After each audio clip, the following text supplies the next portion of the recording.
Charlie Hebdo takes aim. Denmark's controversial blasphemy law under fire. The French satirical newspaper Charlie Hebdo, known for its tragic brush with extremism in 2015, is taking Denmark to task over a proposed law against the desecration of religious books such as the Quran. Stemming from events where anti Islam activists publicly burned copies of the Quran, leading to global outrage and violent counter protests, the Danish government aims to mitigate such incidents by extending bans similar to the ones on burning foreign flags. Justice Minister Peter Hummelgaard explained that the bill's intent is to penalize those who desecrate religious scriptures in public or to aim to disseminate such actions broadly. However, Charlie Hebdo, collaborating with 8 Scandinavian media outlets, warns against the return of Denmark's blasphemy law, which was repealed in 2017. Rees, Charlie Hebdo's director, asserted, quote, "It's serious that a European country should decide to reinstate such a medieval offense." The publication argues that the move caters to pressure from Muslim majority nations and dampens freedom of expression. Yet, Denmark emphasizes that the bill doesn't diminish the nation's commitment to free speech. So, how does it not? Like, we're gonna ban people for expressing something, but this is not against freedom of expression. Like, so it is. they want to basically copy a system or restriction that they have when it comes to burning foreign flags, because I guess their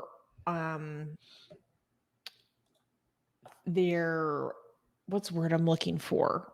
Their thinking is that by burning foreign flags in public or disseminating it to a large audience, you're trying to promote enmity against that nation.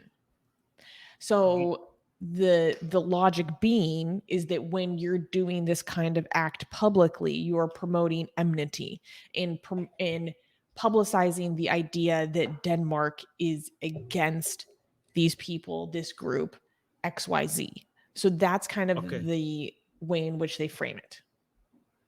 Okay, you don't get to decide what I mean by my expression, if especially if I say, if I'm clear about what I mean by my expression. If I'm burning the Quran because I'm against Islam, not because I'm against immigrants, you don't get to say, like, no, this is what you mean, this is how we interpret it, and that's why it's bad. Like, that is, if that is allowed, then you're not for freedom of expression. If you could interpret what I'm saying based on what you want, and then based on your interpretation stop me from what I'm saying, then you are against freedom of expression. I'm literally will tell you, like, I'm burning the Quran because I'm against Islam, and because I'm fighting for freedom of speech while being pro-immigrant. And you're saying, no, you're not. And because we decide that this is what you actually mean, we're going to stop you from saying, well, yeah, well, then you don't have freedom of expression. Also, tying an entire group of people to their ideology is a form of bigotry. So if you're saying, flip it and reverse it. Okay, Armin, go off. Right. No, if you're saying that me, by criticizing this ideology, I am basically attacking or demonizing an entire group of people, you have reduced an entire group of people to a certain book. You have tied their identity to that book. This is essentializing an entire group of people, which is a form of bigotry and racism. So if you're looking for the bigot here, look in the mirror, Danish government. Yeah.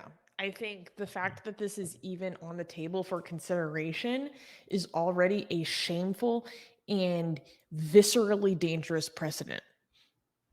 The fact that this is even on the table for discussion as a possibility is beyond the pale and extremely worrying and dangerous, because the mere talk about curtailing this right, for this reason, the mere talk of kowtowing to violence is setting the precedent that this is a reasonable reaction. And how do I want to put this? It's validating these actions. The legislation is the worst form of it, but even having this discussion is validating and legitimizing the tactics used to influence people with fear and terror. This shouldn't even be up for discussion. Mm-hmm. And yet here we are. And merely having this discussion, merely entertaining the idea, is going to be used and adds fuel to the people that will only take it further. They will only take it further. This is why we stand so firm on these actions, as radical as they may seem, because we know from experience and we know from history that it will not end with just saying, don't burn this book. It will not end there. They will take it further, because if you validate that we should have a red line on the basis of this book, they're going to keep pushing that red line further. And we refuse. We rebuke it in the name of Jesus. No, I'm kidding. Like, the answer is no. My favorite thing is what Armin used to say all the time is, we piss on your red lines when the red lines are not causing harm. Offense, mere insult to your feelings or your hurt religious sentiments is not a standard of harm that is worthy enough of state intervention. And as Armin was saying earlier, if you do not have your political freedoms, you have nothing. And free expression is the primary, the seminal political freedom that everything else stands upon.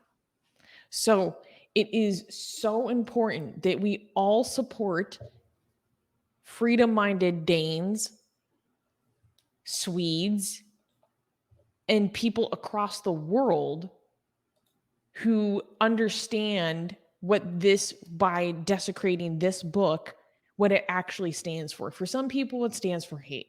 But for a lot of other people, it's about a principle.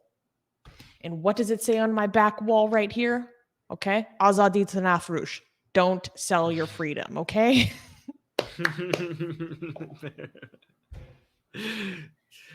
Do you know who makes the most amazing, gorgeous, and other adjectives that I can't use here on YouTube, blasphemous art ever? We do! And for some reason, we are giving it away for free. Download them now using the link in the description before we change our mind.